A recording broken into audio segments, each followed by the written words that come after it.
Today we're going to go through a tutorial in knitCompanion to set up the pattern called Celestarium, because a lot of folks are knitting along with it and are trying out knitCompanion for the first time and are familiar with it. So this is a little tutorial video that I made. I apologize in advance for my skills.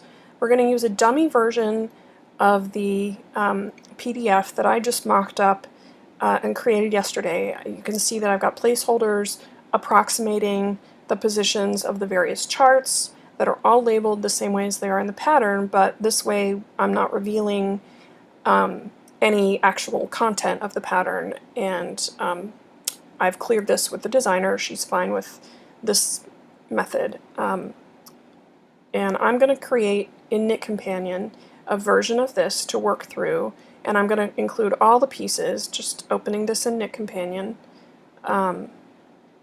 You'll open yours in Ravelry probably rather than Google Drive. I'm going to name this Celestarium 2 because I already have a version of the real thing that I've been using, but this way you can see how it works with this dummy version. So this is the first screen that you see when you open a PDF in knitCompanion. The first thing I'm going to do is create the text pieces from the first page. I usually include pretty much everything from the pattern other than vanity photos, beauty shots, that kind of thing, just because I like to have it all together. So the first thing that I'm going to do here is I'm going to crop the text piece that contains the measurements, the suggested yarn, the needles, the gauge, just so I have that all there, and I don't have to look at it if I don't need it, but it's nice to have everything together in knitCompanion. So I go back to my setup screen. I'm going to do the same thing for the second text piece, which is the notes that are also on the first page. These kinds of things are nice to have to refer back. You know, if it's a big pattern, it has a lot of variations. Sometimes the designer will include notes here that are not necessarily things that you need at the beginning, but maybe you want to refer back to them later. So I just always include them, but you don't have to, of course.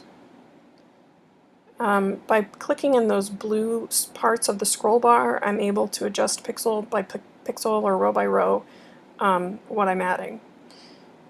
So the next piece I'm cropping is another text piece, but this one is in two columns. It's the body instructions, and you'll see at the bottom of the first page there's the first bit of body instructions, which I'm cropping here, and then next to that is another column. I'm going to treat those as two images in one text piece. So here I'm cropping the body section, the first column section, which is just body through work chart C. I crop that, I save it, and then I'm going to add an image vertically because I want to stack that second image below the first image that I just had. So I go back to this first page, and now I'm going to crop the second image the same way as I did the first one. And you'll see in a second we're going to align it.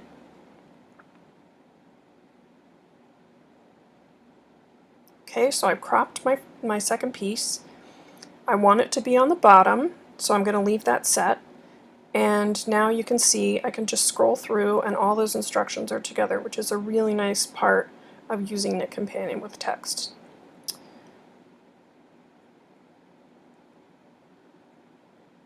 What I think most folks use knitCompanion the most for, of course, is charts.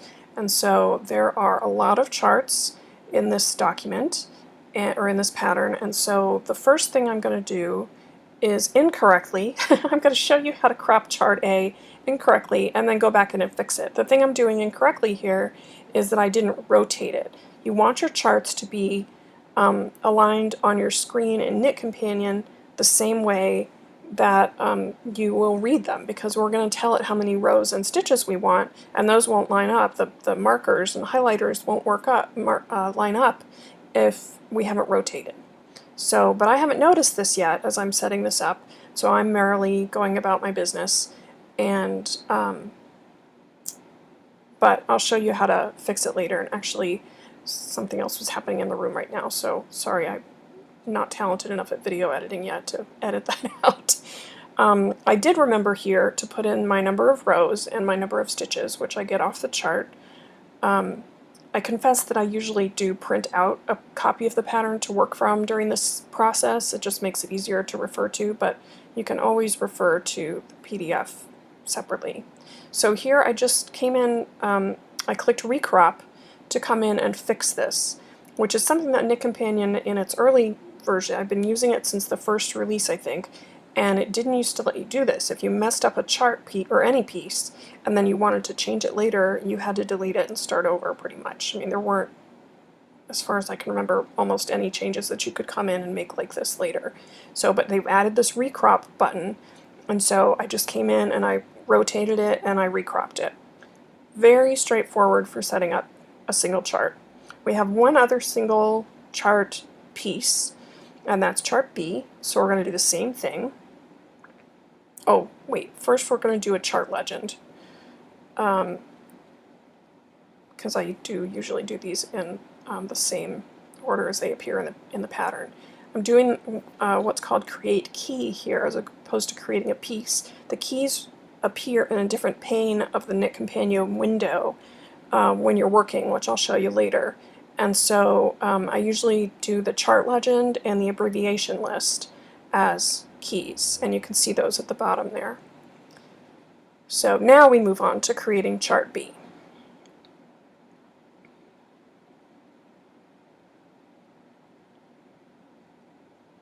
Okay, so this time I'm rotating my page first, as I should. I'm going to put in my number of rows and my number of stitches, and I'm taking a long time here because I'm actually counting it on my fingers. What I forgot to do here for this chart, and I won't remember to come back and do, is put in the starting row, which should be 2.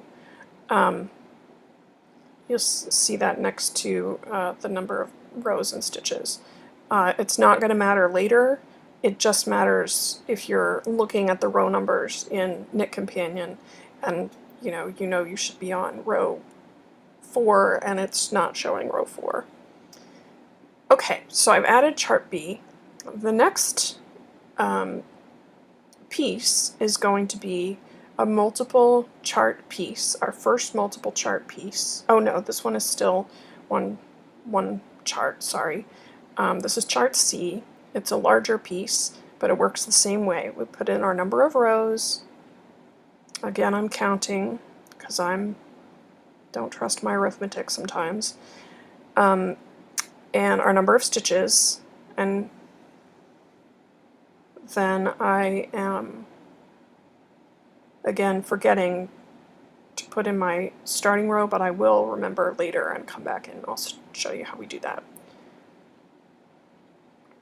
Okay, so I've got all my startup information, and now I'm just cropping chart C.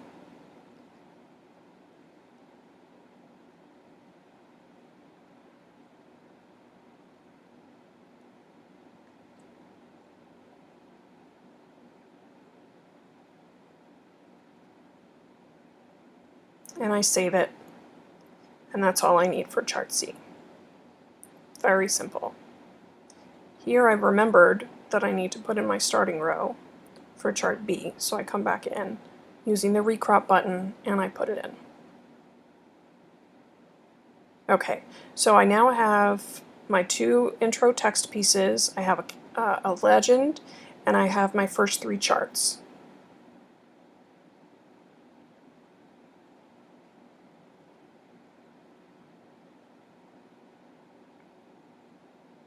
So we're ready to create our first multiple chart piece, which is chart D. I'm combining charts D1 and D2 into a single piece, and these will be stitched together similarly to what we did with the 2-column body instructions, but with the pieces stitched together horizontally instead of vertically. But the first steps are the same as they are for any other chart. I'm going to put in my number of rows, my number of stitches, my starting row, and then I'm going to crop the chart itself.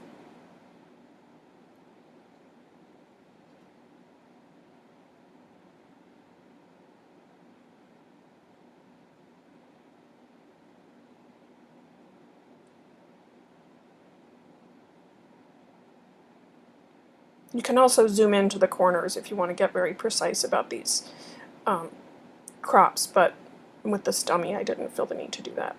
So here I'm going to add my image horizontally, because we're working these charts right to left just as we do on our round of stitches. Here we don't have to tell it the starting row number, but we do need to tell it the number of rows and the number of stitches.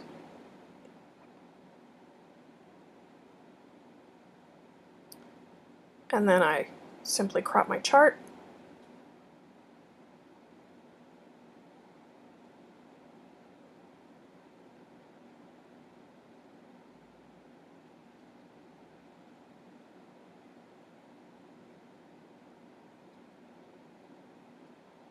And save. Now you can see that it starts with them in reverse order, so I choose align left to change that around, and you can see that toggling between top and bottom alignment doesn't make much difference here because in theory they're the same size. They might be a pixel or so off, but there's ways you can nudge these, and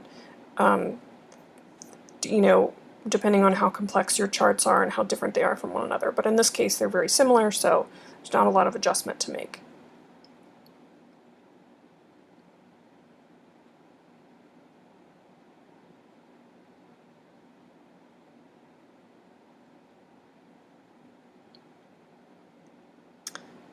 So now we're ready to create some multiple chart pieces that are larger, but they work the same way. Chart E has 4 pieces, and we're going to do them the same way we did D. We're going to put in our number of rows, our number of stitches, our starting row number, and then we're going to crop the piece. Nice thing to know is that all the big charts, E and F, have the same number of stitches and the same number of rows. So you can repeat that information. You don't have to go count or do math or whatever. So again, we're adding a new image horizontally. So I select the page, I put in my number, I rotate my chart, I put in my number of rows and my number of stitches, and I crop my chart image.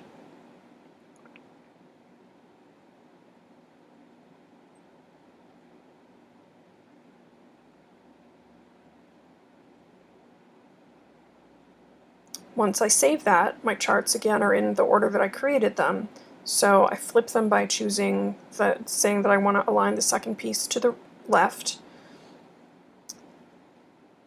And I'm going to add another image horizontally again, because chart E has 4 pieces. So I'm going to do these next 2 pieces in the exact same way.